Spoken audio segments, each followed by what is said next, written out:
سوال ہے، آج کے وقت میں جمعیت اہل حدیث جماعت میں کچھ اخوانی لوگ گھسے ہوئے ہیں اور جماعت میں فساد مچا رہے ہیں، ان سے جمعیت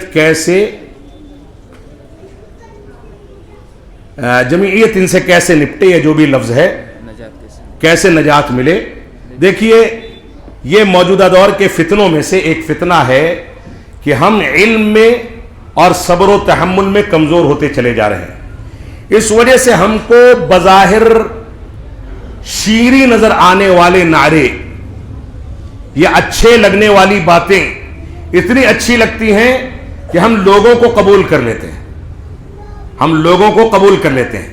ابھی ہمارے فضیلت الشیخ شمس الدین صاحب سلفی حفظہ اللہ نے اہل بدعت کے ساتھ ہمارا تعامل کیا ہونا چاہیے اس پر تفصیلی گفتگو کی ہے۔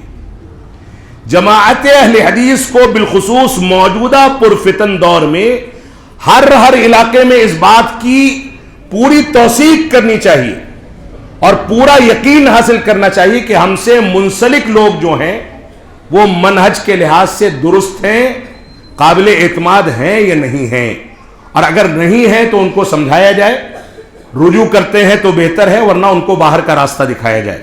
یہ ہماری ذمہ داری ہے۔